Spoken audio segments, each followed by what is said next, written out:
what our fans are going to be like when you have the hated Patriots. I mean,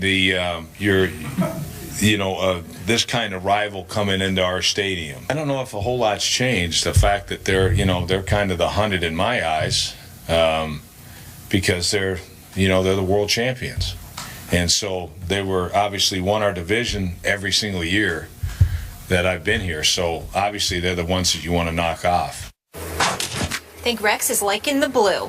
He's always played Tom Brady and the Patriots tough as Jets head coach, obviously now staying in the division with the Bills. He inherits another solid defense and gets to face the Patriots twice a year again. Rex is fired up and ready for Bill Belichick and Brady to come to town on Sunday. But take a look at the numbers here.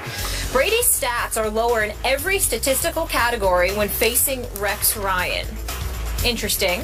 Skip, why has Rex been able to be so successful against Brady? Stephen A. Smith, I'm going to use a word here I don't often use on this show, and that's genius. I believe Rex Ryan is a defensive genius.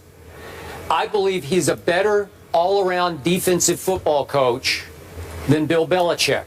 Yet Belichick's aura, his legend, his brand seems a lot bigger than Rex's as a defensive coordinating type of a strategic coach. And I don't buy it. I love Bill Belichick, as you well know. And I can make a case, certainly, that Bill Belichick is a better all-around head football coach than Rex Ryan, but not defensively. And yet, as we just saw from that soundbite, that little bit of clip that we just saw from Rex, which is only the tip of that iceberg, as you well know, Rex's showmanship continues to overshadow his strategic brilliance because he doesn't look or act like a genius, but he is. Now, he gets a lot of help, and I think it's time for us to start to give some credit to his now defensive coordinator, Dennis Thurman, who's now calling a lot of the defenses. But with some help from Dennis, it's mostly Rex through the week compiling a game plan that always frustrates and flusters Tom Brady. Not that they're going to shut him down.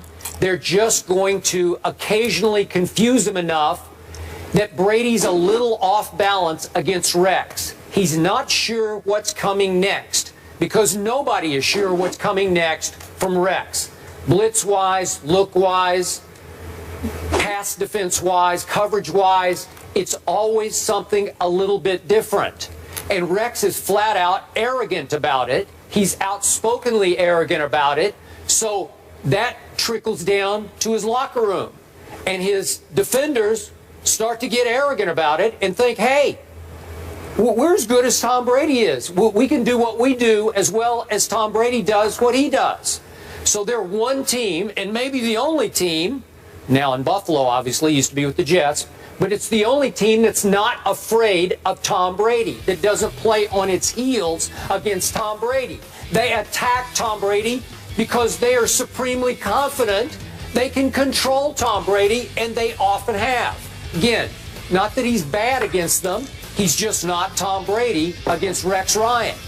Advantage Rex. So he constantly drops in his little lines that we play the Patriots.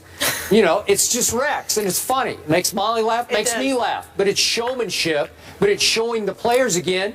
Rex ain't afraid of no Patriot, no Belichick. He's got, he's owned Tom Brady. You know, I don't use that word very often, but I can go so far, because I have so much respect for Brady, to say this is the one guy who has mentally owned Tom Brady. That's flat out genius that Rex is not going to get full credit for because too often he's a little bit of a clown act. I'm sorry, but he is. It's funny and it's entertaining, but it takes away from the truth of this matter that this guy is really gifted at coaching defensive football. That's a really good point. Because it's almost he doesn't need to do it. No, he doesn't. I mean, I don't, even though we all love that he does it. We enjoy it. But anyway, fire away, Stephen A. Well, he may be a showman and what have you, but let's give credit where credit is due. Rex Ryan means what he says, particularly when it comes to the Patriots. He may be a showman. When he came into New York, even though a lot of people ultimately felt he departed as a clown, I never felt that way about Rex Ryan because I recognized what the Jets were before he got there. And the fact that he took them to 2 straight AFC championship games, and if you remember that second year he went there, in the regular season, the Patriots had beaten the Jets 45-3.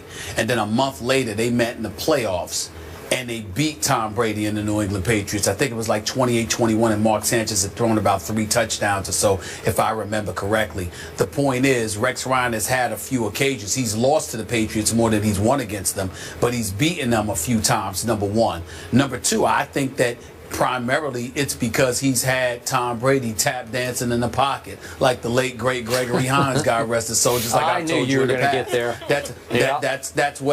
That's what this is about, Skip. The fact that Tom Brady has to worry about it because Rex Ryan not only tries to confuse him, not only tries to match wits with him and Bill Belichick.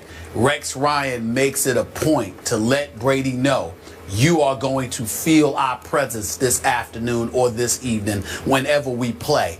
It doesn't matter what happens. I'm telling you right now, I'm not going to let you sit up there in that pocket, stand around calling Giselle, ordering food for the evening, talking about where you going and all of that other stuff. No, I'm going to put a hat on you. You're going to be completely and totally preoccupied with this contest right here because I'm coming for you. And because Tom Brady knows that, he knows that Rex Ryan will sacrifice plays and all of that stuff just to get a hat on Tom Brady. It changes things. It's tantamount to a boxer, Skip. You know, somebody that's willing to take 2, 3, 4 punches just to give you one. That's Rex Ryan against Tom Brady on many occasions, making sure come hell or high water, this man feels his presence. It's the kind of thing that led to Tom Brady losing that first Super Bowl against the Giants with Strahan and the boys, okay, and to some degree the second Super Bowl to the Giants. It's the kind of thing that has worked against Tom Brady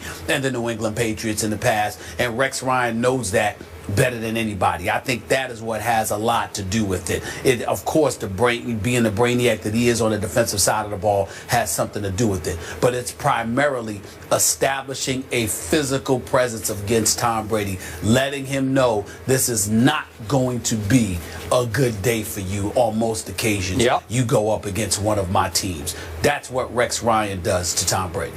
And yet, Rex has done that to Brady while Rex has been a little hamstrung on his offensive side of the ball with Mark Sanchez, Geno Smith, and I'm hoping for Rex's sake that Tyrod Taylor is going to turn out to be as good as I think he's going to be, because Rex, and I'm not trying to say that Tyrod's going to be a superstar quarterback, but if he can at least be better than Mark Sanchez, Rex might go places, because with Mark Sanchez, he got to he got to 2 AFC championship games with Mark Sanchez. That is an enormous achievement. And the one that he got to was he had to go through Foxborough, that game you were talking about, the 2010 game, and then they lost at Pittsburgh. And in truth, Mark Sanchez, remember there was a sack fumble that William Gay returned for a touchdown that game on Sanchez. So you probably got as far as you could with Mark Sanchez. But I can suggest to you, as much as you love Aaron Rodgers, remember, then Pittsburgh went on to that Super Bowl against Aaron Rodgers. What if somehow, some way, Rex had managed to get out of Pittsburgh still alive with Mark Sanchez and gotten to that Super Bowl? Aaron Rodgers might have had a much longer day than he had against the Pittsburgh defense. Remember, Polamalu was beat up and he wasn't right and had 4 or 5 different knick-knack injuries and couldn't really run in that game. But if Rex had gotten to that Super Bowl, I don't know, it could have been much rougher on Aaron Rodgers. I'm not sure he would have been the MVP of that game. That's when Mark was the Sanchez. He was the Remember that? Sanchez. Well, Rex was trying to build him up. Keep in mind that the real thing that was going on is that defense was elite.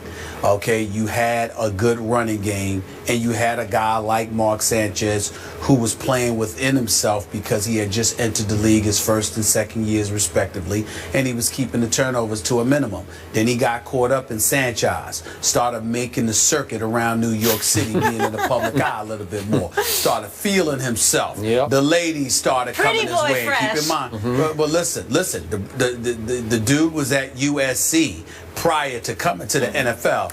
That's Cali. That's Southern California that he was chilling in before he came to New York City. So it's safe to say that he was a bit distracted, and that may have played a role. I'm just saying. Maybe. So Bill Belichick responded this, and he's also low-key funny. Obviously, different sense of humor than Rex. He said, I think our record against Rex Ryan has been okay. We'll take it. He tweeted that. Excuse me, that tweet is from Mike Rodak. He heard that in a press conference there. I like it. The Ravens suffer a huge loss Sunday. Terrell Suggs is done for this year. How does no T-Sizzle affect the AFC North landscape? We'll tell you that coming up.